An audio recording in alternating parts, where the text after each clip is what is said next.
Charles Bronson was asked to intimidate a union leader. His response changed labor history. The phone call came on a cold Tuesday morning in January 1973. Charles Bronson was in his study when his agent called with an unusual request. "Charlie, some studio executives want to meet with you about a business opportunity. They were very insistent, and they mentioned it could be worth a lot of money." Charles had been in Hollywood long enough to know that secretive meetings usually meant trouble. But he was curious. The meeting was at Musso and Frank's restaurant on Hollywood Boulevard. Three men in expensive suits sitting in a back booth, speaking in hushed tones about a problem that needed to be solved. Charles recognized one of them immediately, Richard Kellerman, a senior executive at Consolidated Studios.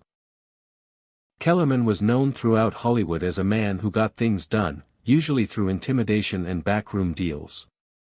"Mr. Bronson," Kellerman began, sliding a manila folder across the table. "Thank you for coming. I understand you grew up in a working-class family. Coal miners, wasn't it? My father worked the mines in Pennsylvania, yes. Then you understand the relationship between management and labor. Sometimes that relationship gets complicated." One of the lawyers leaned forward. "We've been having difficulties with union representation at our studios.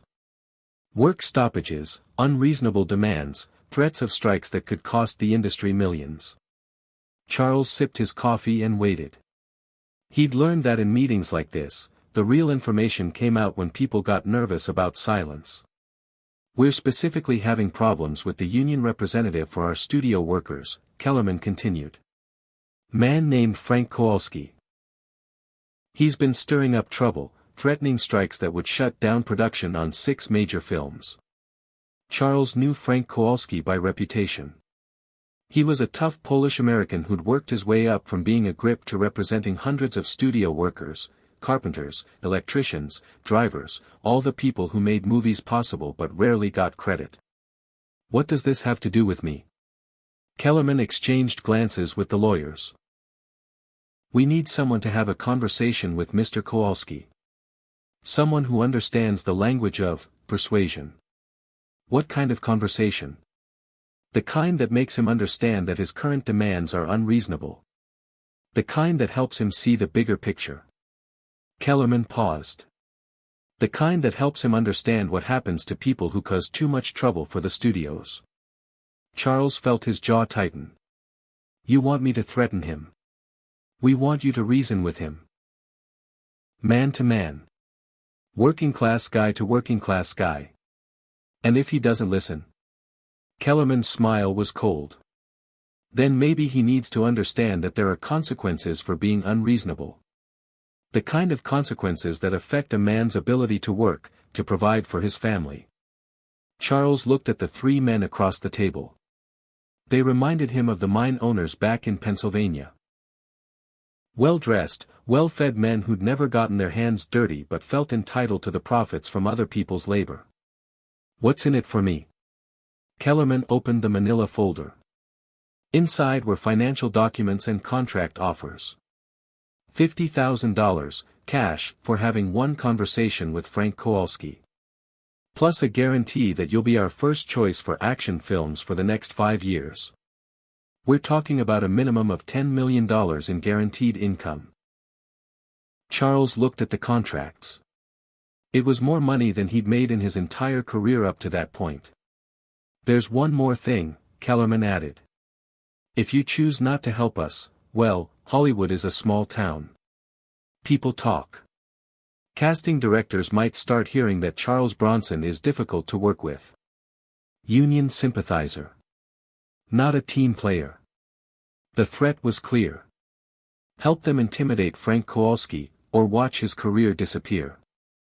"I need to think about it." "Don't think too long, Mr. Bronson. Mr. Kowalski is planning a strike vote for next week. We need this resolved quickly." That night, Charles drove to his old neighborhood in Pennsylvania. He hadn't been back in years, but something about the meeting made him need to see the place where he'd grown up. He parked outside the house where his family had lived. It was smaller than he remembered, with peeling paint and a sagging front porch. But it was the same house where his father had come home every night, black with coal dust, coughing from the lung damage the mines were causing.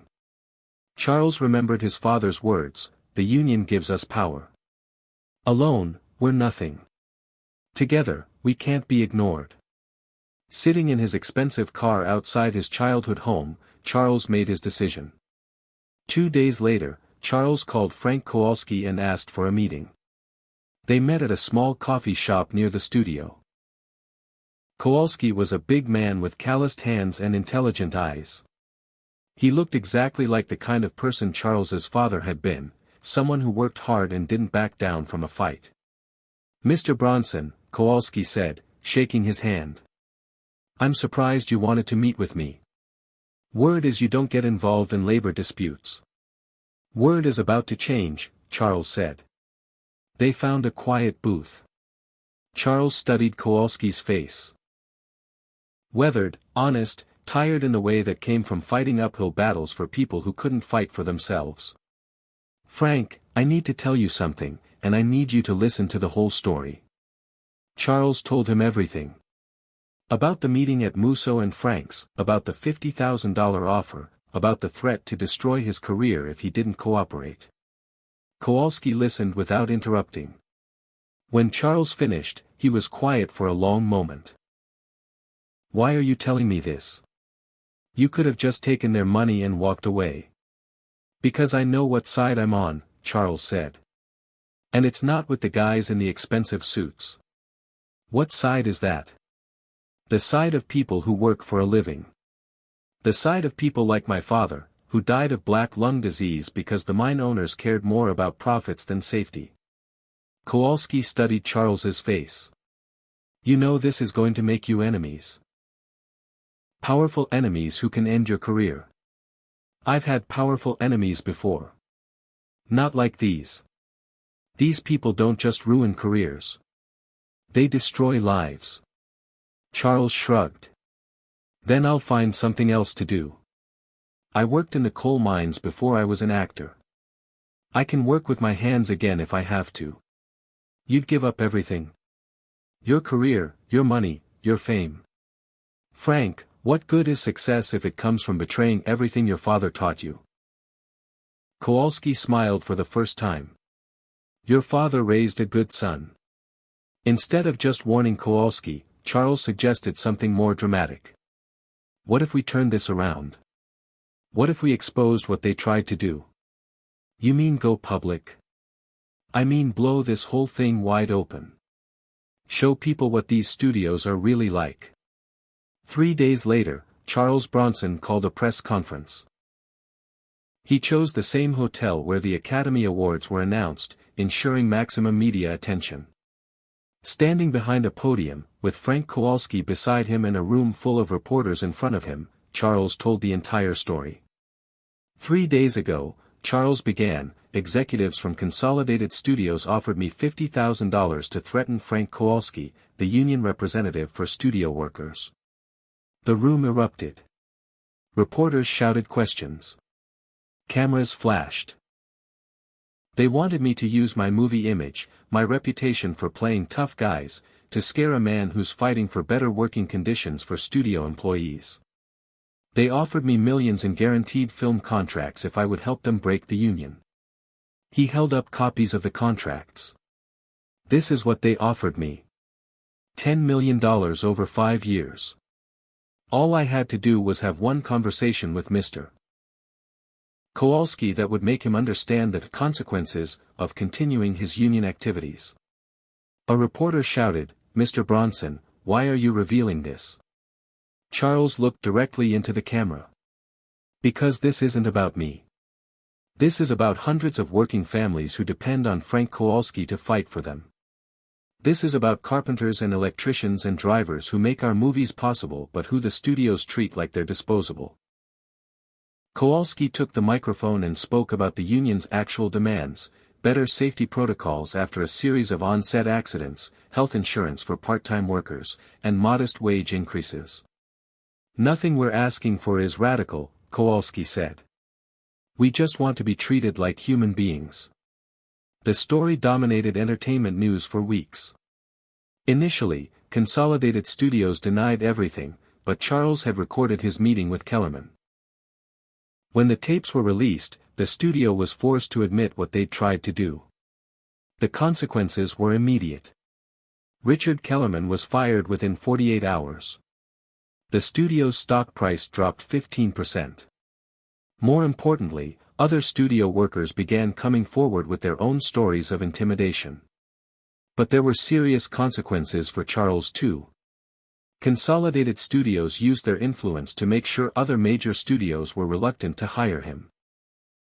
For months, his career was in limbo. But Charles wasn't entirely alone. Directors like Sidney Lumet began offering Charles projects.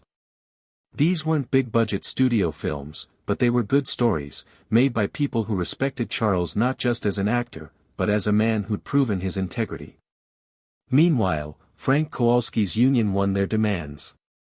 The publicity from Charles's press conference had given them leverage they'd never had before. The union won better wages, improved safety protocols, and protection from retaliation. 5 years later, Charles was being honored at an AFL-CIO dinner when Frank Kowalski took the microphone. 5 years ago, Kowalski said, Charles Bronson had a choice. He could take $50,000 and help some rich executives intimidate a union leader. Or he could do the right thing, even if it cost him everything. The crowd was silent. Charles chose to do the right thing. And because he did, not just our union, but unions throughout the entertainment industry became stronger. Thousands of working families got better wages and safer working conditions. Kowalski paused. But here's what Charles doesn't know. That $50,000 he turned down. It would have been the most expensive money he ever earned. Because it would have cost him something more valuable than money. It would have cost him his integrity. The standing ovation lasted for 5 minutes. After the ceremony, a young woman approached Charles. Mr. Bronson, I wanted to thank you. My father was one of the workers who benefited from that contract. The wage increase allowed him to send me to college. What are you doing now? Charles asked. I'm a labor lawyer. I represent working people fighting for their rights. And I got into this work because of what you did. You showed me that people with power have a responsibility to use it for good. Charles Bronson continued to support labor causes for the rest of his life. When he died in 2003, his funeral was attended by hundreds of working people whose names never appeared in movie credits but who made Hollywood possible. Frank Kowalski, now in his 80s, delivered one of the eulogies. Charles Bronson played tough guys in movies, Kowalski said. But in real life, he was tough in a different way. He was tough enough to turn down easy money. Tough enough to stand up to powerful people. Tough enough to choose principle over profit. Today, there's a plaque in the Hollywood Local 44 Union Hall that reads, in honor of Charles Bronson, who proved that real tough guys stand up for working people. Richard Kellerman ended his career as a minor agent representing B-movie actors. He never again held a position of real power in Hollywood. And Charles Bronson? He learned that the most important role he ever played wasn't on a movie screen. It was the role of a working-class kid who remembered where he came from and who he was really fighting for. That's the Charles Bronson story Hollywood doesn't tell. The story of an actor who was offered a fortune to betray his principles, and who chose to be poor and honest rather than rich and ashamed. Because sometimes the most important fight isn't against the bad guys in a movie script. Sometimes it's against the bad guys in real life who think everything and everyone can be bought. Charles Bronson proved them wrong.